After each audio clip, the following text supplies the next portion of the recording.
Good morning, sir. Good morning. Good morning, sir. So put your attendance in the Good chat box. morning. Good morning, sir. Good morning. Good morning, sir. Good morning. Give your attendance in the chat box.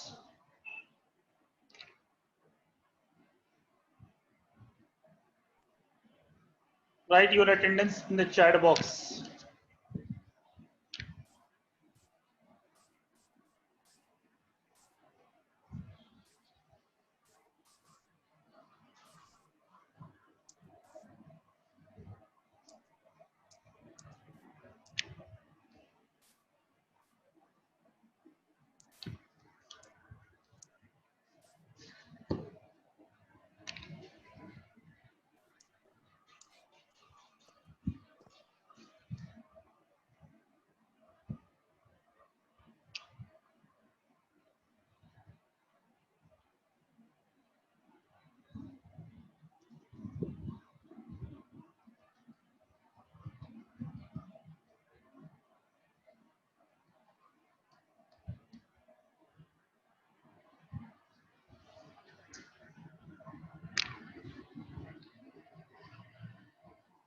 Write your attendance in the chat box.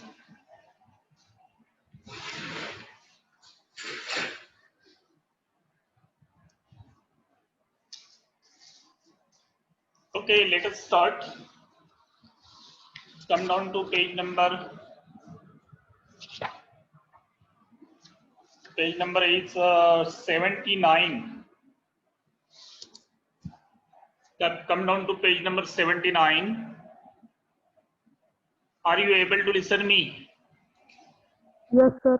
Yes, sir. सुनाई दे रहा है? कोई problem नहीं है? नहीं, sir. Okay. So come down to page number 79. 79 में last paragraph. So yesterday we came to know that when you reached on the summit of Mount Everest, you are very thankful to your God, and automatically you bow down before the God to whom you pray. Automatically you thank to your God that the God helped you to reach on the summit of Mount Everest. So till this point we had been come yesterday. Now onwards, I left on Everest a picture of Guru Nanak. Do you know who is Guru Nanak? Hello? Do you know who is Guru Nanak? Yes, sir. Yes, sir.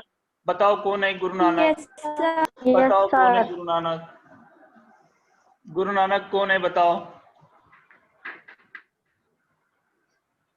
अरे yes God sir, है sir. Sikh हाँ धर्म. God है, सिख लोगों का God है. Sir, yes yes, ये जो मेजर एचपीएस सिख धर्म अहलूवालिया के थे बाय संस्थापक वो थे वो. सिख थे. वो सिख थे. मेजर एचपीएस अहलूवालिया सिख थे और इसीलिए as a homage to his God, he left on the summit of Mount Everest the picture of Guru Nanak that he brought with him. क्योंकि वो गुरु नानक अपने भगवान को मानते थे, भगवान के प्रति थैंकफुलनेस और ग्रेटफुलनेस जताने के लिए उन्होंने गुरु नानक का जो पिक्चर है वो माउंट एवरेस्ट के समिट के ऊपर रखा. रावत लेव a picture of goddess Durga. एक ग्रुप मेंबर थे जिनका नाम था Rawat, and he had been put the picture of माँ दुर्गा. पिक्चर ऑफ माँ दुर्गा. माँ दुर्गा पता है ना आपको? Yes, sir. हाँ, Yes, sir. पिक्चर ऑफ माँ Durga Yes, sir. On the summit of mount Everest. फू दोरजी और एक मेंबर थे जिनका नाम था Phu Dorji, left a relic of the Buddha. उन्होंने बुद्धा का जो मूर्ति होती है, रेलिक होता है, उन्होंने वो माउंट एवरेस्ट के समिट के ऊपर रखा. और एक थी Edmund Hillary, had buried a cross under a cairn, a heap of rocks and stones in the snow. उन्होंने जो है एडमंड हिलेरी, उसने she put a cross, जो क्रॉस होता है ना क्रिश्चियन लोगों का जो क्रॉस होता है, जो होली माना जाता है, पवित्र माना जाता है, उसको उसने उस पत्थर में गड़ा दिया। Yes, अलग sir. अलग धर्म के लोग थे, अलग अलग धर्म के लोग थे, उन्होंने अपने जिस किसी गॉड को मानते हैं, they put the image or picture of their gods on the summit of Mount Everest just to pay the homage, just to give the respect, just to say the thank you to their gods. They put the images and picture of their respective gods on the summit of Mount Everest. These are not symbols of conquest but of reverence. ये कोई जीत की कोई निशानी नहीं थी.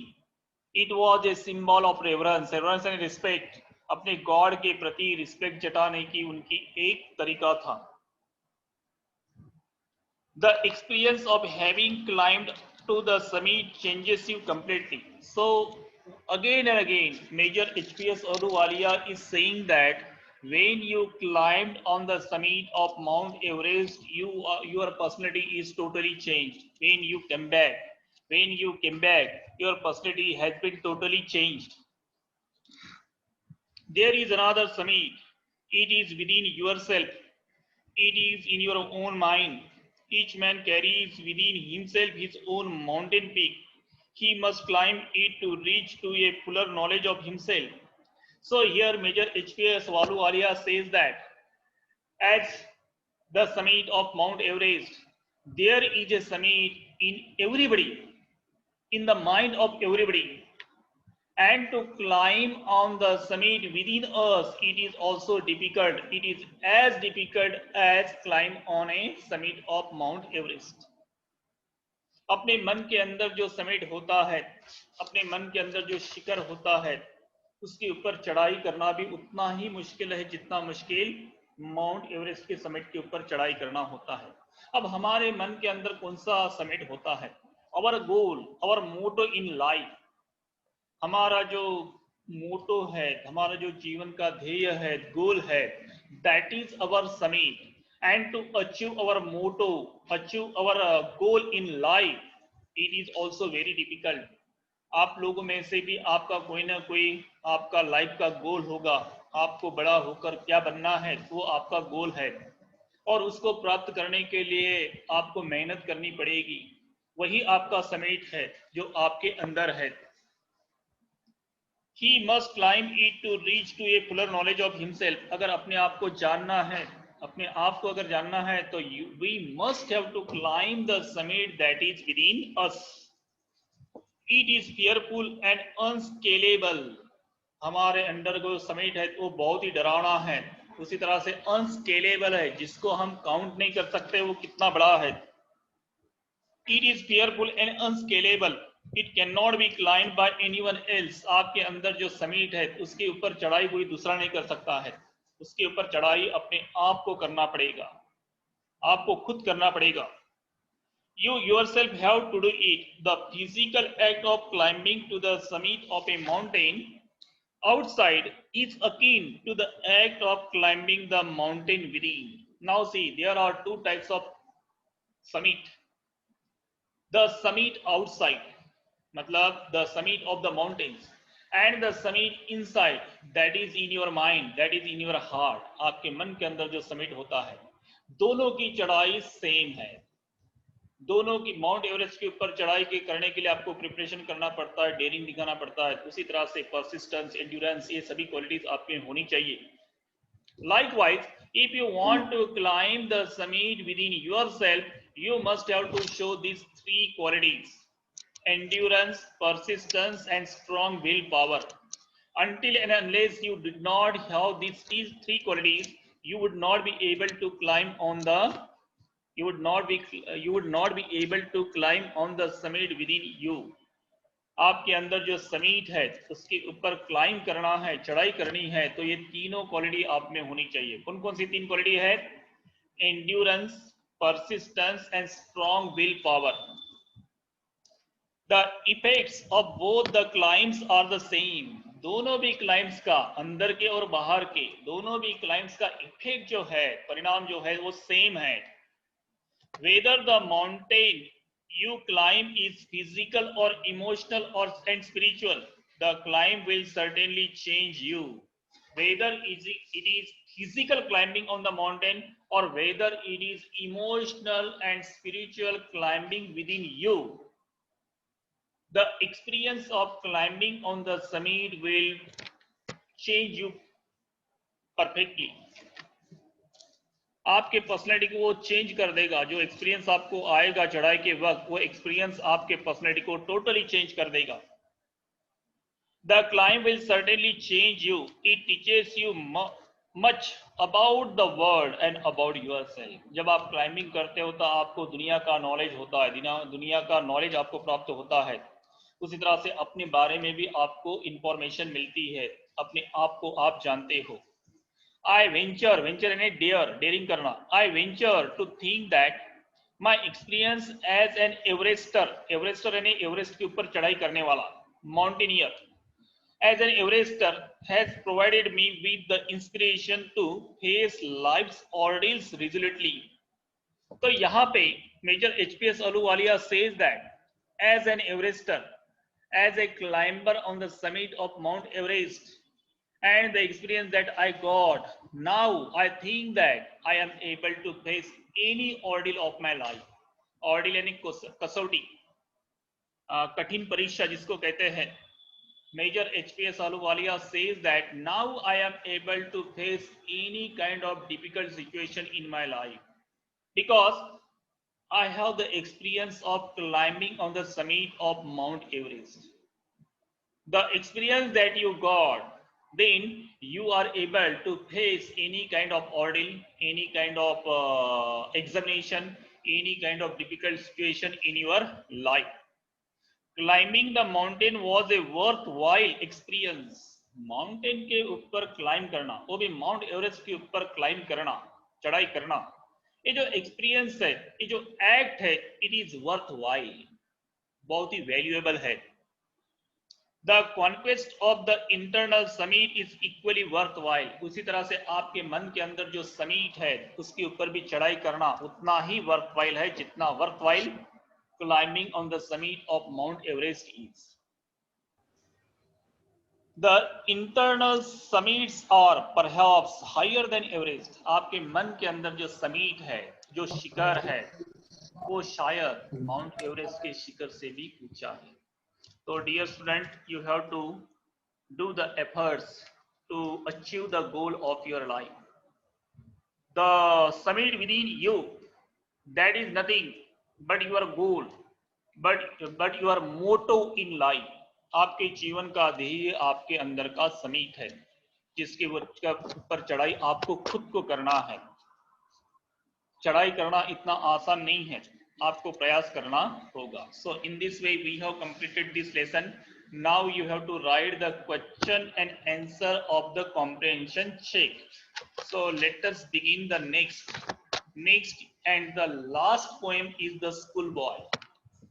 This is our last poem of the first term, because we expect that there would be 50% syllabus in your first term. So as per the expectation, this is the last poem, because there are total 10 poems and 10 lessons. We have completed 5 lessons and this is the 5th poem. So after this we will stop and we will learn something about writing section and grammar. Okay, so shall we start the next poem? Yes, sir. Yes, sir. Yes, sir.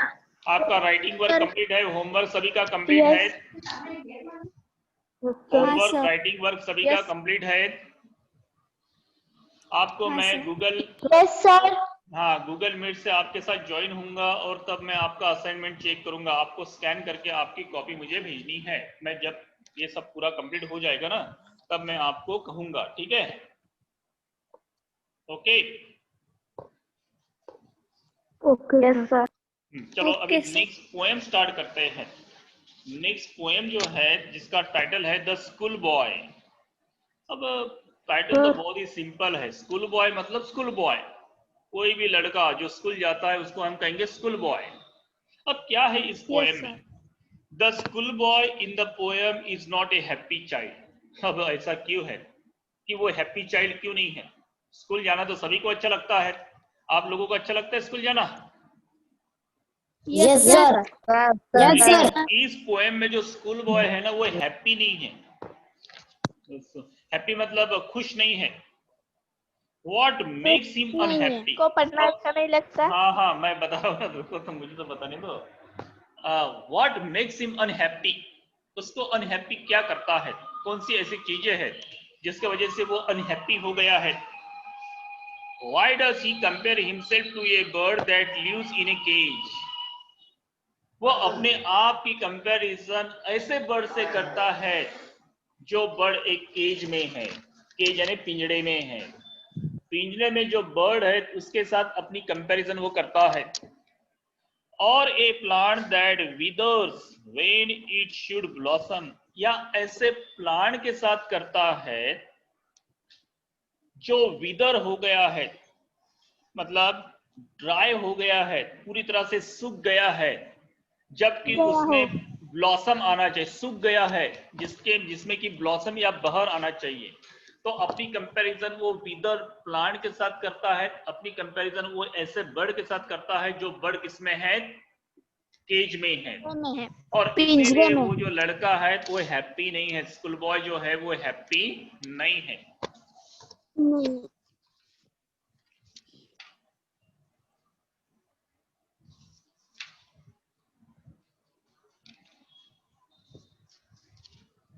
Okay बाकी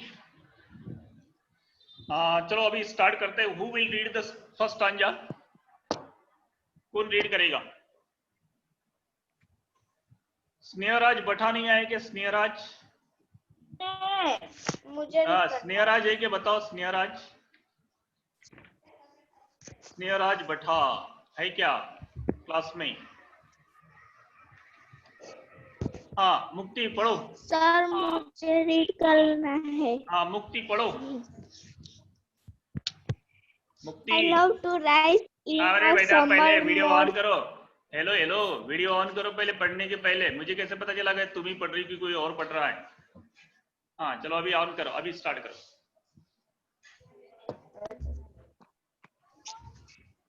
I love to rise in a summer morn when the birds sing on every tree. The distant huntsman wind his horn, and the skylark sing with me. Oh, what sweet company! Okay, stop. Then next who will read? Next stanza who will sir मैं read? पढ़ूं? हाँ पढ़ो पढ़ो। Okay पढ़ो। But to go to school in summer morn, oh, it's a drive all joy away. Under a cruel eye outworn, the नहीं, under little एक ones cruel spend the cruel day cruel cruel in cruel cruel shining cruel and cruel। dismay. Hello sir सुनो तो।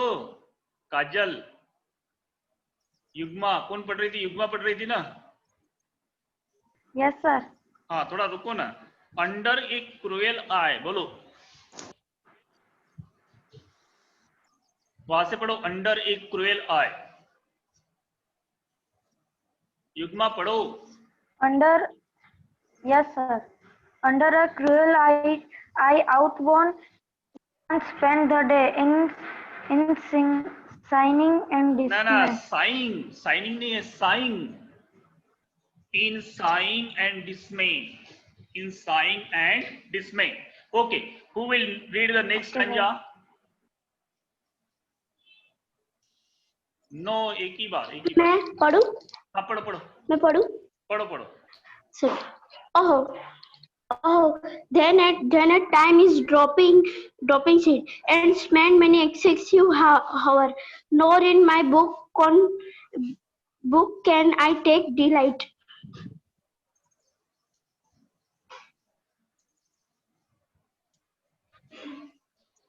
पढ़ो ना आगे।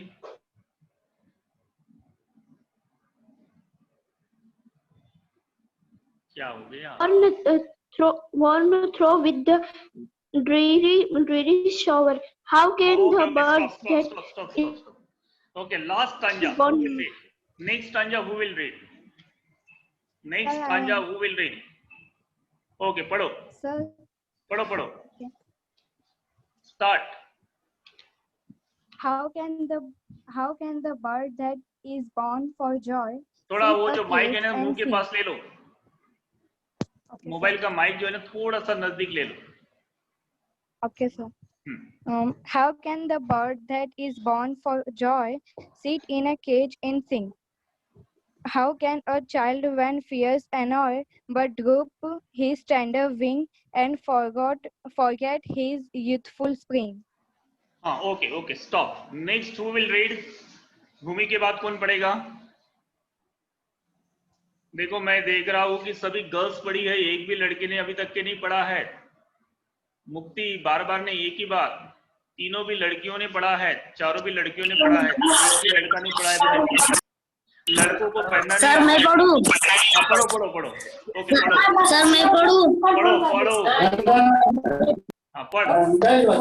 Oh father and mother, if birds are nipped and blossoms flown away, and if the tender plants are stripped of their joy in the spring day by sorrow and Springing day. carries springing day by sorrow and carries dismay, Chaos. care and dismay.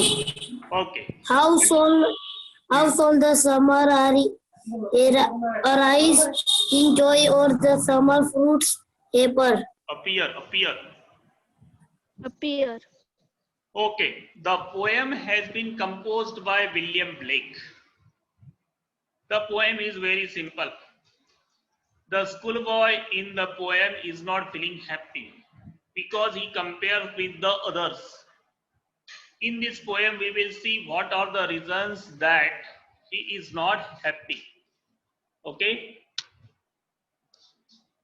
Right? चलो आगे बढ़े. Yes, sir. Okay. चलो. I love to rise in a summer morn. The poet says that I love to rise in a summer morn. Summer season, आपको पता है summer season होता है. Summer season के मॉर्निंग में पोएट को early in the morning उठना बहुत अच्छा लगता है. He loved to rise in a summer morn. Morn मतलब मॉर्निंग. समर मॉर्निंग में पोएट को अर्ली इन द मॉर्निंग उठना काफी अच्छा लगता है. He loved it when the birds sing on every tree. क्योंकि समर मॉर्निंग में अर्ली इन द मॉर्निंग जो है सभी जो बर्ड्स है ट्रीज के ऊपर बैठकर सिंगिंग करते हैं, चिर्पिंग्स करते हैं. And that's why the poet like to wake up early in the morning in the summer morning. The distant huntsman यानी हंटर्स. हंट्समैन यानी क्या होता है? हंटर्स यानी शिकारी. हंटर मीन्स कौन से होते हैं? शिकारी. The distant huntsman wins his own. ये जो शिकारी लोग हैं वो भी शिकार करने के लिए early in the morning forest में जाते हैं. वो भी अपना हॉर्न बजाते हुए, अपना बाजा बजाते हुए, अपना जो हॉर्न होता है आवाज करने की जो मशीन होती है वो बजाते हुए वो जाते हैं. And the skylark sings with me. और ये जो स्काइलार्क है एक प्रकार की बर्ड है, सिंगिंग बर्ड है, जिसके सिंग्स वाइल फ्लाइंग. जब वो उड़ती है तो वो गाती भी है, गाना भी गाती है. तो ये जो स्काइलार्क है उसका गाना सुनना विलियम ब्लेक को बहुत अच्छा लगता है. और वो जब उड़ती है तब वो गाती है. Oh, what sweet company. And that's why the poet William Blake loved to rise early in the morning in summer. In summer season, the poet gets the company of all these things, and that's why he liked to wake up early in the morning in summer season. Have you got the first stanza? Have you got the meaning of the first stanza?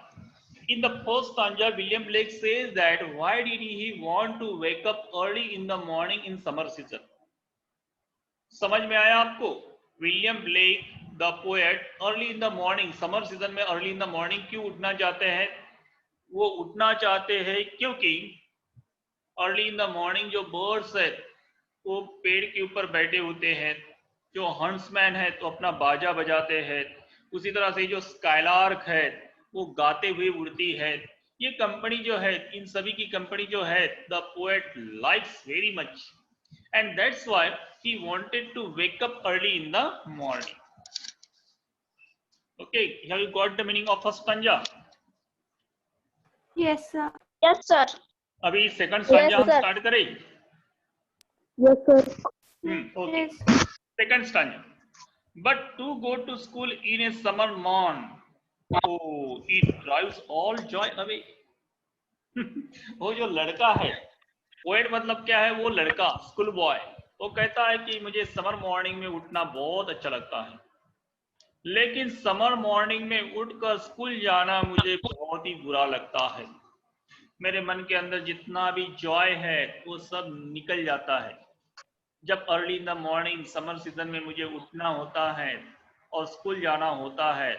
तो सभी का सभी जो Joy है, मेरे मन का जो जॉय है, मेरे मन का जो आनंद है वो लॉस्ट हो जाता है, निकल जाता है।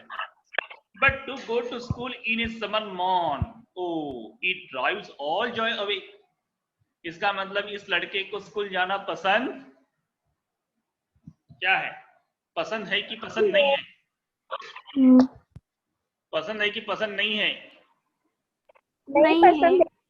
पसंद नहीं है, पसंद नहीं। सर उसको पसंद था, लेकिन समर में, हाँ समर में वो स्कूल जाना पसंद ही नहीं था सुबह सुबह।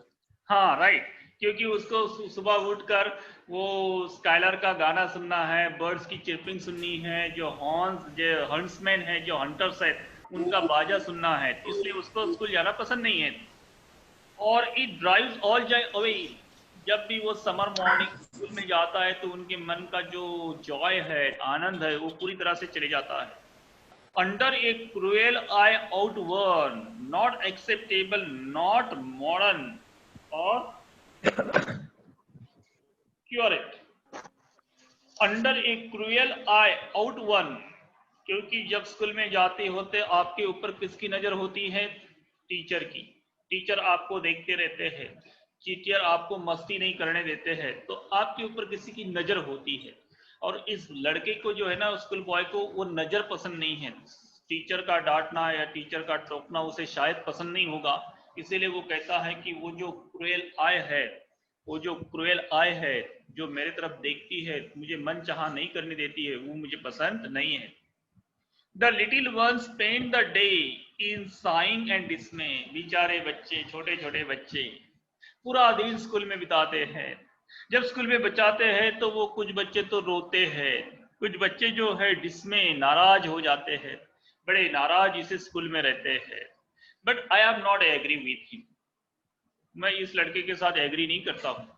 ये कहता है कि सभी के सभी जो बच्चे हैं वो रोते हैं, सभी के सभी जो बच्चे हैं वो डिस्मे, यानी उनका मन जो है पेन से भर जाता है, दुख से भर जाता है। ऐसा है क्या? आपके साथ होता है क्या ऐसा? हेलो, आपके साथ होता है ऐसा? नहीं सर।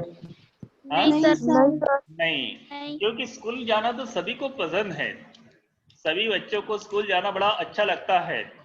अभी देखो, आप घर में हो तो आपको पता है मुझे कि आपको ऐसा लगता है कि कब मेरा स्कूल चालू हो और कब मैं जाऊं और कब मैं खेलूं, कब मैं मेरे फ्रेंड से मिलूं। ऐसा लगता है कि नहीं लगता है? Yes sir. हाँ राइट सर लगता है। हाँ, अगर लगता है तो आप बहुत अच्छे स्टूडेंट्स हो, इस बच्चे के जैसे नहीं हो। Then at times I drooping seat, drooping यानी becoming sad or weak। जब वो स्कूल में जाता है तो बड़ा सैड होकर बैठता है। ये जो पोएट या ये जो स्कूल बॉय है, जब भी वो स्कूल में जाता है तो ही सीट ड्रूपिंग, मतलब सैड होकर वो बैठता है। And spend many and anxious hour, और बहुत सारे जो घंटे हैं ऐसे ही वरी करते हुए या चिंता करते हुए वो स्कूल में बिताता है। Nor in my book can I take delight, मुझे पढ़ने में भी डिलाइट नहीं मिलता है, मुझे पढ़ने में भी आनंद नहीं आता है। अब ये कैसा बच्चा है, मुझे समझ में नहीं आता है। ये जो बच्चा है कैसा है मुझे समझ में नहीं आता है, जिस बच्चे को किताब पढ़ने में कोई इंटरेस्ट नहीं है, किताब पढ़ने में जिसको ना कुछ आनंद आता है, डिलाइट मिलता है। Nor sit in learning's bower attract to dwelling, nor sit in learning's bower, मुझे पढ़ाई का कुछ भी अच्छा नहीं लगता है, पढ़ाई करना मुझे बिल्कुल अच्छा नहीं लगता है, पढ़ना मुझे बिल्कुल अच्छा नहीं लगता है। Worn through with the dreary shower not cheerful, वो कहता है कि जब भी whenever I go to school I do not get the pleasant atmosphere and I remain always in the dreary shower, हमेशा मैं सैड बन के रहता हूँ, हमेशा मैं दुखी रहता हूँ जब भी मैं स्कूल में जाता हूँ। समर मॉर्निंग में जब भी मैं स्कूल में जाता हूँ तो मैं बड़ा दुखी होकर बैठता हूँ। How can the bird that is born for joy sit in a cage and sing, वो कहता है कि एक जो बर्ड है जो उड़ने के लिए पैदा हुई है, जो उड़ने के लिए पैदा हुई है, जो गाने के लिए पैदा हुई है, अगर उस बर्ड को आप पिंजरे में डाल दोगे तो वो खुश कैसे होगी। इसका मतलब वो अपने आप को या स्कूल को एक पिंजरा समझता है, केज समझता है, और अपने आप को एक बर्ड समझता है, और वो सोचता है कि अगर मैं भी उस बर्ड के समान हूँ जिस बर्ड को केज में डाला जाता है, मुझे स्कूल में डाला जाता है, तो इस तरह से उसकी थिंकिंग है, and that's why he is not happy. Sit in a cage and sing. How can a child when fears annoy? How can a child when fears annoy? अगर उसके मन में डर है तो वो कैसे पढ़ पाएगा। If there is fear in the mind of the child, how would he be able to learn the things in the school? अगर बच्चे के मन में डर है तो वो कैसे पढ़ पाएगा। But droop his tender wings, लेकिन जैसे कि केज का बर्ड जो है अपने जो पंख है वो नीचे झुका देता है, and forget his youthful spring, और उसके जो खेलने कूदने के जो दिन है वो कैसे भूल सकता है। So here in this stanza he compares himself with a bird which is in cage. It means that he is thinking a school just like a cage, and that's why he is not happy. He thinks that to go to school means to put a bird in the cage. क्या ऐसा होता है? क्या ये सही है? नहीं। ये बिल्कुल सही नहीं है, तो उसकी जो सोच है वो बिल्कुल सही नहीं है। Oh father and mother, if birds are nipped and blossoms blown away, and if the tender plants are stripped of their joy in the springing day by sorrow and care's dismay, वो अपने father और mother को request करता है, O father and mother, if birds are nipped, जो bird मतलब क्या होता है, कली, पहले फूल बनने के पहले, फ्लावर बनने के पहले एक बर्ड आता है, अगर कोई उस बर्ड को ही नीप कर दे, तोड़ दे, डिस्ट्रॉय कर दे तो उसमें से फूल कैसे तैयार होगा। एंड ब्लॉसम्स ब्लोन अवे, अगर किसी प्लांट का ब्लॉसम या बहर जो आता है वही अगर बह के चले जाए तो उसमें फ्रूट कैसे लगेंगे। And if the tender plants are strip, अब जब छोटे छोटे प्लांट्स होते हैं उन्हीं को अगर कोई स्ट्रीप कर दे, नोच ले, तो वो बड़ा कैसा होगा। Of their joy in the springing day, spring season में प्लांट्स को बढ़ना होता है, अगर स्प्रिंग सीजन में कोई उसे स्ट्रीप कर दे, रिमूव कर दे, तो वो बढ़ेगा कैसे। By sorrow and cares dismay, अगर ऐसा होगा तो किसी भी बच्चे के मन में सॉरो और डिस्मे आएगा, उसका जो मन है वो दुख से भर जाएगा। How shell the summer arise in joy, how shell the summer arise in joy, अगर ऐसा हुआ तो समर मॉर्निंग में, समर सीजन के मॉर्निंग में जॉय हमें कैसे मिलेगा, आनंद कैसे मिलेगा। और द समर फ्रूट्स अपीयर, क्या समर सीजन में फ्रूट जो है पेड़ के ऊपर कैसे लगेंगे। So this was the poem, and we have learned this poem. Now you have to write the question and answer of this poem also. From tomorrow, not tomorrow, tomorrow is which day? Friday, no? Tomorrow is not our class. From Monday we will start writing section. हम writing section को start करने जा रहे हैं क्योंकि अभी हमने पूरा सिलेबस कंप्लीट हो चुका है. Your first term syllabus, your 50% syllabus has been completed with this poem. इस पोएम के साथ आपका सप्लीमेंट्री रीडर और आपका टेक्स्ट बुक जो है 50% कंप्लीट हो चुका है. अभी हम नेक्स्ट जो है राइटिंग सेक्शन स्टार्ट करने वाले हैं. कब स्टार्ट करेंगे? मंडे. ओके. अभी जो है ना एक लास्ट 1 मिनट बचा है. अगर आपको कुछ मेरे साथ बात करनी है या आपस में बातें करनी है तो सभी लोग अपना अपना वीडियो ऑन करो और मेरे साथ बात करो. सभी लोग अपना अपना वीडियो ऑन करेंगे और मेरे साथ बात करेंगे. मेरे साथ नहीं करना है तो आपके किसी क्लास के जो आपका जो क्लासमेट है, क्लास के फ्रेंड के साथ आप बात कर सकते हो. No problem.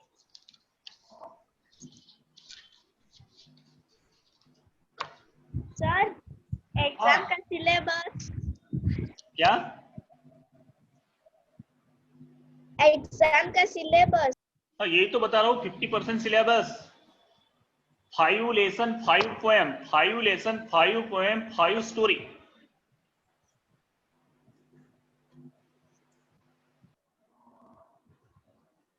आपका जो एग्जाम का सिलेबस है 5 लेसन 5 पोएम एंड 5 स्टोरीज और उसके साथ राइटिंग और ग्रामर. तो राइटिंग सेक्शन तो हम कब स्टार्ट करने वाले हैं? राइटिंग सेक्शन हम कब स्टार्ट करने वाले हैं? मंडे को. तो मंडे को हम राइटिंग सेक्शन स्टार्ट करेंगे और सबसे पहले हम स्टार्ट करेंगे नोटिस राइटिंग. नोटिस राइटिंग के बाद स्टोरी राइटिंग, उसके बाद लेटर.